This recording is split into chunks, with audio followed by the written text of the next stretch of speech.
dito kasi sa yung income tax as mayor, hindi kaya mong bumili nitong mga dump truck at helicopter kasi 500,000 lang ang declared mo. Ano po ang trabaho ng tatay mo? Bakit mayaman siya at marami siyang pera? The next hearing, Madam Chair. Will do, Sen. Jinggoy. Salamat po. Mayor, nung nakaraang hearing, ito importante sa amin to at importante sa akin. Pinangako nyo na dadalhin nyo yung inyong latest SALN. Pahingi po nung kopya nun. Nasa pit na po, Your Honor. Comsec, pwedeng pahingi po ng kopya. Salamat, Comsec. Salamat, Sen. Jinggoy. Okay, meron din po akong kopya nung inyong December 2022 SALN. Opo. Sorry. Ito ay as of July 2022. Yung latest po ninyo para sa year 2023. Your Honor, andyan na rin daw. Andyan na rin po.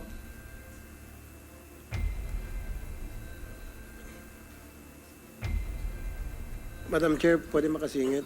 Yes, just before the chair recognizes Sen. Rafi, ang hawak ko ngayon ay dalawang kopya nung SALN as of July 1, 2022. Yung pong SALN 2023, Mayor, na pinangako nyo na dadalhin nyo. Pahingi na po ng kopya. Your Honor, andyan po yung copy po. Nasaan? Part po na compliance po. Naka-attach daw po. Comsec?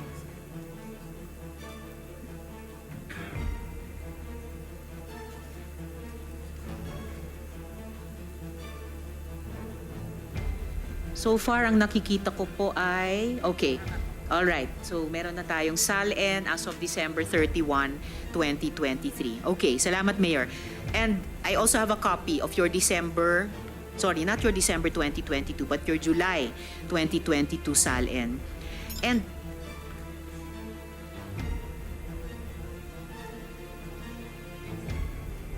Madam Chair, pwede makasingit? yes, and Rafi. Kasi may nakita ako dito sa kanyang SALN na marami siyang dump truck at helicopter. Right? You own this. Wala kang partner dito. Sarili mo ito. Ikaw nagmamayar dito. Nakarehisto sa iyo lahat to. Your Honor, yung dump truck po, nabenta ko po siya last year. Yung helicopter po, gagawin ko po sana siyang negosyo. Kasi nagkaroon po... Opo. I'm just Opo. asking you. Sa akin po. Sa iyo Opo. to. Binili mo ito, sarili mo, wala kang partner sa pagbili mo Opo. ito. Yung Okay. Yeah. Kasi dito kasi sa yung income tax as mayor, hindi kaya mong bumili nitong mga dump truck at helicopter kasi 500,000 lang ang declared mo na income dito. Tama? Okay. So, siguro doon sa business mo, nakadeklara to. So, magkano sweldo mo doon sa negosyo? Your Honor, hindi po siya sweldo. Binibigyan po ako ng tatay ko po.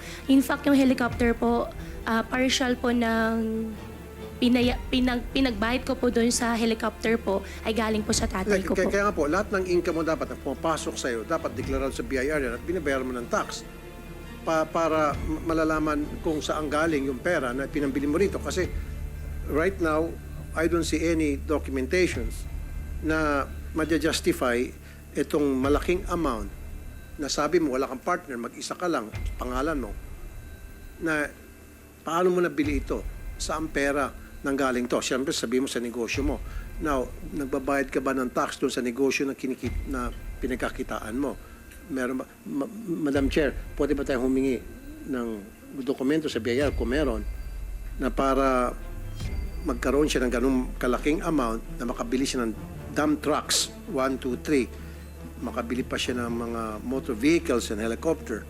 Yes, and Rafi. This is a Actually, lot of nandito money ang by the millions. BIR. Baka gusto nilang sagutin yung tanong, sagutin din yung tanong BIR, ninyo. meron ba tayong, makakuha ba kami ng dokumento pertaining to this na she was able to acquire all these expensive vehicles and of course Yeah. helicopter?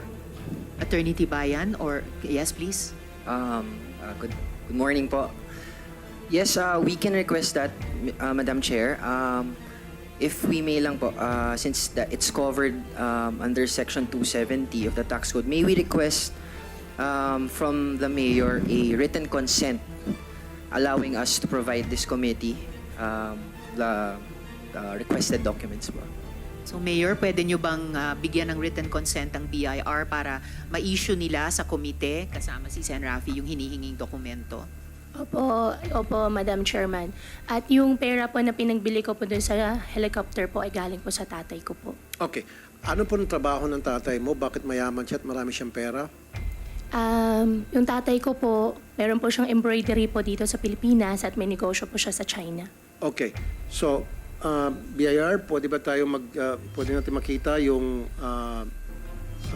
income tax o kung nagbabayad ba ng tax itong papa niya doon sa kanyang embroidery na para magkaroon ng perang pamana dito kay Mayor Go at pambili niya ng kung ano-ano pang mga luho or mga helicopters? Attorney Tibayan? Including po yung father niya, yung tax returns ng father niya. Well, the father siguro must be here, right? Yes po. Okay. So Mayor Go, so sabi mo may embroidery. Saan po yung embroidery factory? Is that a factory? Yes po, Your Honor. Anong pangalan? QJJ Embroidery po. Nasa Marilao, Bulacan. Marila, Bulacan. Opo. Okay, ilan ang empleyado po nito? Hindi po ako yung nagmamanage po dun eh. Pero sigurado po ako may empleyado po doon. Okay. Marami po. So siya po ang nagbigay ng kapital sa inyo? Para Yung makapagpunta- tatay ko po, nagbibigay po siya ng pera po sa akin. Magkano po ang mabinibigyan ng pera sa iyo? Hindi po siya in a monthly basis po, Your Honor. Pero yung capitalization, di ba nakapagbigay siya kaya ka nakapagpatayo ng mga iba't ibang negosyo? Yung embroidery po, ang nagmamanage po is yung tatay ko po. 14 years old pa lang po ako, nag-umpisa na po ako maghanap buhay, magtrabaho. At every now and then po, binibigyan po ako ng tatay ko po. Pero nagbigay sa iyo ng malaking pera, big chunk of money, binigyan ka ng father mo, kaya yun ay nagamit mo para i-invest sa mga negosyo mo. Opo, Your Honor. Pero hindi po siya biglaan. Unti-unti, nagbibigay po siya sa akin. Okay, was that declared to the BIR? Tapos unti-unti money hanggang sa lumaki at naging enough para makapagpundra ka ng negosyo. Kasi dapat pag nagpundra ka ng negosyo, dapat masabi mo doon kung saan ang source noon. Opo, Your Honor. Ang understanding ko po, since hindi po siya income, kaya hindi ko po siya dineclare po. But that has to be declared BIR, di ba? So anybody, anything na pera na pumasok sa iyo at yung perang yon ininvest mo sa negosyo, that has to be declared sa BIR. Attorney Tibayan? Attorney? Yes po, basta may income po na re-receive, no? Even if at the end of the day, marami expenses, nag-file pa rin po dapat. Okay. And Sen. Rafi, may tanong din si Senate President Pro Tempore dun sa isang sagot ni Mayor Alice kanina. Yeah, ano yung negosyo ng, with the permission of Senator Tulfo, Madam Chair? Go ahead. Ano negosyo ng tatay mo sa China? Fabrics po. Ano po? Fabrics, tela. Fabrics. Opo, may Magkano embroidery din kinikita po. niya? Your Honor, hindi na po niya natidisclose po sa akin. Okay, magkano binibigay sa'yo ng tatay mo? Sino mo nagbibigay ang tatay mo sa'yo? Opo, nagbibigay po siya sa akin. Umpisa po, 14 years old po ako. Every now and then po, nagbibigay po siya sa akin Magkano ng pera. binibigay sa'yo? Minsan po, 500,000, minsan 1 million, minsan 2 million. Gaano kadalas Depende yung po. 500,000? Gaano kadalas yung 1 million? Your Honor, as much as ayaw ko po talaga sagutin yung hindi ko po alam. Pero hindi po siya in a regular basis po. Gaano kadalas siya magbigay? Since 14 years old ka? Opo, Bibigyan since siya 14 years old po ako. Negosyante ka na nung 14 years old ka? 14 years old po, nagtatrabaho na po ako sa farm. Oh, so nagbibigay siya ng pera, kalating milyon, 1 milyon, saan mo nilalagay ang pera? Sa farm po. In fact nga po, kwento ko po kay Ma'am Karen kahapon. First time po niya ako pinagawan po ng cheque when I was 17 at natalbugan po ako dahil wala pong pondo, hindi po ako naglagay po ng sufficient. Okay, nasaan ang tatay mo?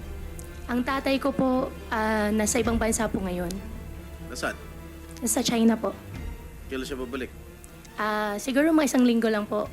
Sigurado kong babalik? Every now and then naman po, labas-pasok naman po siya dito sa Pilipinas.